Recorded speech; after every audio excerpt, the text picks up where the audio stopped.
ಕಾಲ್ತುಳಿತ ದುರಂತದಲ್ಲಿ ರಾಯಸಮುದ್ರ ಯುವಕ ಬಲಿಯಾಗಿದ್ದಾನೆ. ಮಂಡ್ಯದ ಕೆಆರ್ ಪೇಟೆಯ ರಾಯಸಮುದ್ರ ನಿವಾಸಿ ಶಿಕ್ಷಕ ಚಂದ್ರು ಎಂಬುವರ ಪುತ್ರ ಪೂರ್ಣಚಂದ್ರು 26 ವರ್ಷ ಮೃತಪಟ್ಟಿದ್ದಾನೆ. ಕಾಲ್ತುಳಿತ ದುರಂತದಲ್ಲಿ ಮಂಡ್ಯದ ಕೆಆರ್ ಪೇಟೆಯ ರಾಯಸಮುದ್ರ ನಿವಾಸಿ ಪೂರ್ಣಚಂದ್ರ 26 ವರ್ಷ ಮಾತ್ರ. ಶಿಕ್ಷಕ ಚಂದ್ರು ಎಂಬುವರ ಪುತ್ರ ಪೂರ್ಣಚಂದ್ರ ಕಾಲ್ತುಳಿತದಲ್ಲಿ ಸಾವನ್ನಪ್ಪಿರುವಂತಹದ್ದು ವರದಿಯಾಗ್ತಾ ಇದೆ. ಸಿವಿಲ್ ಎಂಜಿನಿಯರ್ ಆಗಿದ್ದಂತಹ ಪೂರ್ಣಚಂದ್ರ ಮೈಸೂರಿನ ಖಾಸಗಿ ಕಂಪನಿಯಲ್ಲಿ ಕೆಲಸ ಮಾಡ್ತಿದ್ರು. RCB ಆಟಗಾರರನ್ನ ನೋಡೋದಕ್ಕೆ ಮೈಸೂರಿನಿಂದ ಬಂದಿದ್ರು. ಸಾಂಸ್ಕೃತಿಕ ನಗರ ಮೈಸೂರಿನಿಂದ ಬಾಂಬೆ, ಡೆಲ್ಲಿ ಬಯ್ಯಾಗಳನ್ನು ನೋಡೋದಕ್ಕೆ ಬೆಂಗಳೂರಿಗೆ ಬಂದಿದ್ದ. ಮನೆ ಮಗನ ಸಾವಿನ ಸುದ್ದಿ ಕೇಳಿ ಕುಟುಂಬಸ್ಥರ ಆಕ್ರಂದನ. ಪೂರ್ಣಚಂದ್ರ ಮನೆಗೆ ಶಾಸಕ HT ಮಂಜು ಭೇಟಿ. ಮೃತ ಪೂರ್ಣಚಂದ್ರ ಕುಟುಂಬಸ್ಥರಿಗೆ ಸಾಂತ್ವನ. ಕಾಲ್ತುಳಿತ ದುರಂತದಲ್ಲಿ ರಾಯಸಮುದ್ರ ಯುವಕ ಬಲಿಯಾಗಿದ್ದಾನೆ. ಮಂಡ್ಯದ ಕೆಆರ್ ಪೇಟೆಯ ರಾಯಸಮುದ್ರ ನಿವಾಸಿ. ಕನ್ನಡಿಗರಲ್ಲದೇ ಇರೋ ಸ್ಟಾರ್ಗಳನ್ನು ನೋಡೋದಕ್ಕೆ ಕನ್ನಡಿಗರು ಹೋಗಿ ಪ್ರಾಣ ಕಳ್ಕೊಂಡಿದ್ದಾರೆ. ಶಿಕ್ಷಕ ಚಂದ್ರು ಎಂಬುವರ ಪುತ್ರ ಪೂರ್ಣಚಂದ್ರ 26 ವರ್ಷ ಸಿವಿಲ್ ಎಂಜಿನಿಯರ್ ಆಗಿದ್ದಂತಹ ಪೂರ್ಣಚಂದ್ರ ಮೈಸೂರಿನ ಶಿಕ್ಷಕ ಚಂದ್ರು ಎಂಬುವರ ಪುತ್ರ ಪೂರ್ಣಚಂದ್ರ 26 ವರ್ಷ. ಪಾಪ ಆ ಮನೆಯವ್ರ ಸಂಕಟನ ಹೆಂಗೆ ಸಹಿಸ್ಕೊತಾರೆ ಹೇಳಿ. ಇವ್ರು ಮಾಡೋ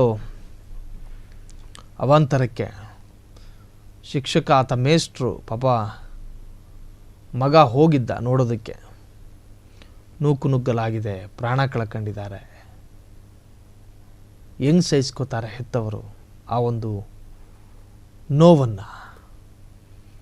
ಮಕ್ಕಳನ್ನು ಬೆಳೆಸಿ ದೊಡ್ಡವರನ್ನಾಗಿ ಮಾಡಿ ಭುಜದೆತ್ತರಕ್ಕೆ ಬೆಳೆದ ಮೇಲೆ ಈ ತರಹದ ಅತೀವ ನೋವು ಕೊಡುವಂತಹ ಘಟನೆ ಇದು. ಕಾಲ್ತುಳಿತ ಆಗಿ ಪ್ರಾಣ ಕಳ್ಕೊಂಡ ಮಗ, ಕುಟುಂಬಸ್ಥರ ಆಕ್ರಂದನ ಮಾತ್ರ ಮುಗಿಲು ಮುಟ್ತಾ ಇದೆ.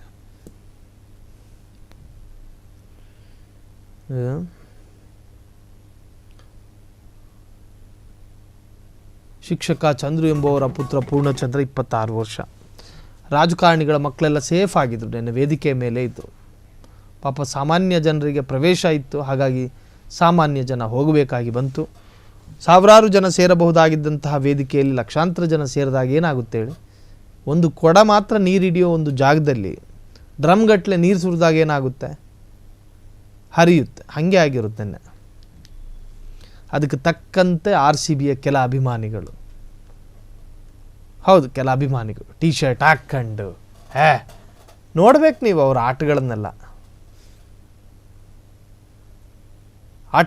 ನೋಡ್ಬೇಕು ನೀವು.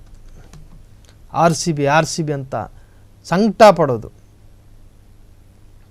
ತಮಿಳ್ನಾಡವರು 5 ಸತಿ ಗೆದ್ದಿದ್ರು, ಆದರೆ ಈ ಪರಿ ಏನಾಗಿರಲಿಲ್ಲ. ಅಲ್ಲಿ ನಮ್ಮಲ್ಲಿ ಗೆದ್ದಿರೋದು ಒಂದು ಬಾರಿ ಆಗಿದ್ದು ನಿಜಕ್ಕೂ ಕೂಡ ನೋವು ತರುವಂತಹ ಘಟನೆ ಇದು. ಇನ್ನು ಈ ತರಹದ ಕಾಲ್ತುಳಿತಗಳು ಆಗದೇ ಇರಲಿ ನಮ್ಮ ರಾಜ್ಯದಲ್ಲಿ.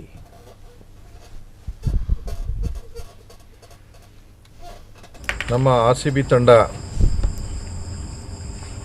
ಒಂದು ಗೆಲುವನ್ನು ಸಾಧಿಸಿತು. ಅದರ ಅಂಗವಾಗಿ ಇವತ್ತು ನಮ್ಮ ತಾಲೂಕಿನ ರಾಯಸಮುದ್ರ ಗ್ರಾಮದ ಶಿಕ್ಷಕ ಚಂದ್ರು ಅವರ ಪುತ್ರ ಪೂರ್ಣಚಂದ್ರ ಅವರು ಇವತ್ತು ವಿಜಯೋತ್ಸವ ಕಾರ್ಯಕ್ರಮದಲ್ಲಿ ಪಾಲ್ಗೊಂಡಿದ್ದು, ಅಲ್ಲಿ ಕಾಲ್ತುಳಿತಕ್ಕೆ ಇವತ್ತು ಅಸುನೀಗಿದ್ದಾರೆ. ಆ ಒಂದು ಮೃತನ ತಂದೆ ತಾಯಿ ಮತ್ತು ತಂಗಿಗೆ ದುಃಖವನ್ನು ನೀಗಿಸುವಂಥ ಶಕ್ತಿಯನ್ನು ಕೊಡಲಿ ಆ ದೇವರು ಅಂತ ದೇವರಲ್ಲಿ ಪ್ರಾರ್ಥನೆ ಮಾಡ್ಕೋತಾ, ಈ ಒಂದು ಘಟನೆ ನಡೀಬಾರ್ದಿತ್ತು, ನಡೆದುಬಿಟ್ಟಿದೆ. ಅದು ಸರ್ಕಾರನೂ ಸಹ ಒಂದು ಪೂರ್ವ ನಿಯೋಜನೆ ಇರಬೇಕಾಯಿತು.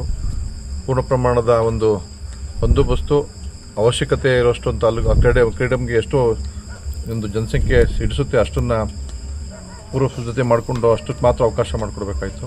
ಒಗ್ಗಟ್ಟಾಗಿ ಮಾಡಿರೋದ್ರಿಂದ ಒಂದು ಆಕ್ಸಿಡೆಂಟ್ ಆಗಿ ಘಟನೆ ಆಗಿದೆ. ನಮ್ಮ ತಾಲೂಕಿನ ಯುವಕ ಅಷ್ಟೇ ಅಲ್ಲ, ಬಹುತೇಕ 12-13ಕ್ಕಿಂತ ಹೆಚ್ಚು ಯುವಕರು ಈ ಘಟನೆಯಲ್ಲಿ ಅಸುನೀಗಿರೋದು ನಿಮಗೆಲ್ಲ ಗೊತ್ತಿರುವಂಥ ವಿಚಾರ. ಹಾಗಾಗಿ ಸರ್ಕಾರ ಅವ್ರಿಗೆ ಆ ಕುಟುಂಬಗಳಿಗೆ ಆರ್ಥಿಕ ಸಹಾಯವನ್ನು ಹೆಚ್ಚಿನ ಪ್ರಮಾಣದಲ್ಲಿ ಕೊಡಬೇಕು ಅಂತ ಶಾಸಕನಾಗಿ ಮಾನ್ಯ ಸರ್ಕಾರದ ಮುಖ್ಯಮಂತ್ರಿ ಉಪಮುಖ್ಯಮಂತ್ರಿಗಳನ್ನ ಒತ್ತಾಯ ಮಾಡ್ತೀನಿ. ಜೊತೆಗೆ ನಮ್ಮ ಇತ್ತೀಚಿನ ಯುವ ಮಿತ್ರರಿಗಿಷ್ಟೇ, ಯುವ ಪೀಳಿಗೆಗಳಿಗೆ ಕ್ರೀಡೆ ಬಗ್ಗೆ ಎಲ್ರಿಗೂ ಸಹ, ನಾನು ಸಹ ಕ್ರೀಡಾಭಿಮಾನಿ, ಕ್ರೀಡಾಪಟು.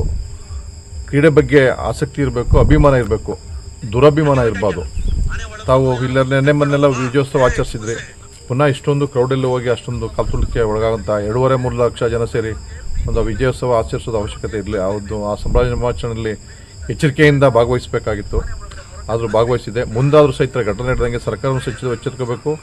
ನಮ್ಮ ಯುವ ಪೀಳಿಗೆಯೂ ಸಹ ದುರಾಭಿಮಾನದಿಂದ ಅವ್ರಿಗೆ ಪ್ರಾಣಕ್ಕೆ ಕುತ್ತರುವಂಥ ಕೆಲಸವನ್ನು ಮಾಡ್ಕೋಬಾರ್ದು ಅಂದ್ಬಿಟ್ಟು ಈ ಸಂದರ್ಭದಲ್ಲಿ ಯುವ ಪೀಳಿಗೆಗೆ ಒಂದು ಕರೆಯನ್ನು ಕೊಡ್ತೀನಿ. ನಮ್ಮ RCB ತಂಡ ಒಂದು ಗೆಲುವನ್ನು ಸಾಧಿಸಿತು. ಅದರ ಅಂಗವಾಗಿ ಇವತ್ತು ನಮ್ಮ ತಾಲೂಕಿನ ರಾಯಸಮುದ್ರ ಗ್ರಾಮದ ಶಿಕ್ಷಕ ಚಂದ್ರು ಅವರ ಪುತ್ರ ಪೂರ್ಣಚಂದ್ರ ಅವರು ಇವತ್ತು ವಿಜಯೋತ್ಸವ ಕಾರ್ಯಕ್ರಮದಲ್ಲಿ ಪಾಲ್ಗೊಂಡಿದ್ದು ಅಲ್ಲಿ ಕಾಲ್ತುಳಿತಕ್ಕೆ ಇವತ್ತು ಹೊಸನಿಗಿದ್ದಾರೆ. ಆ ಒಂದು ಮೃತನ ತಂದೆ ತಾಯಿ ಮತ್ತು ತಂಗಿಗೆ ದುಃಖವನ್ನು ನೀಗಿಸುವಂಥ ಶಕ್ತಿಯನ್ನು ಕೊಡಲಿ ಆ ದೇವರು ಅಂತ ದೇವರಲ್ಲಿ ಪ್ರಾರ್ಥನೆ ಮಾಡ್ಕೋತಾ, ಈ ಒಂದು ಘಟನೆ ನಡೀಬಾರ್ದಿತ್ತು, ನಡೆದುಬಿಟ್ಟಿದೆ. ಅದು ಸರ್ಕಾರನೂ ಸಹ ಒಂದು ಪೂರ್ವ ನಿಯೋಜನೆ ಇರಬೇಕಾಯಿತು. ಪೂರ್ಣ ಪ್ರಮಾಣದ ಒಂದು ಬಂದೋಬಸ್ತು ಅವಶ್ಯಕತೆ ಇರೋಷ್ಟು ತಾಲೂಕು ಕ್ರೀಡಮ್ಗೆ ಎಷ್ಟೋ ಒಂದು ಜನಸಂಖ್ಯೆ ಹಿಡಿಸುತ್ತೆ ಅಷ್ಟನ್ನು ಪೂರ್ವ ಸಿದ್ಧತೆ ಮಾಡಿಕೊಂಡು ಅಷ್ಟಕ್ಕೆ ಮಾತ್ರ ಅವಕಾಶ ಮಾಡಿಕೊಡ್ಬೇಕಾಯಿತು. ಒಗ್ಗಟ್ಟಾಗಿ ಮಾಡಿದ್ರಿಂದ ಒಂದು ಆಕ್ಸಿಡೆಂಟ್ ಆಗಿ ಘಟನೆ ಆಗಿದೆ. ನಮ್ಮ ತಾಲೂಕಿನ ಅಷ್ಟೇ ಅಲ್ಲ. ಕ್ಷಣ ಕ್ಷಣದ ಸುದ್ದಿಗಳಿಗಾಗಿ ಫ್ರೀಡಂ ಟಿವಿ ಸಬ್ಸ್ಕ್ರೈಬ್ ಮಾಡಿ, ಲೈಕ್ ಮಾಡಿ ಹಾಗೂ ಫಾಲೋ ಮಾಡಿ. ಹೊಸ ಸುದ್ದಿಗಳ ನೋಟಿಫಿಕೇಶನ್ಗಾಗಿ ಬೆಲ್ ಐಕಾನ್ ಮೇಲೆ ಕ್ಲಿಕ್ ಮಾಡಿ.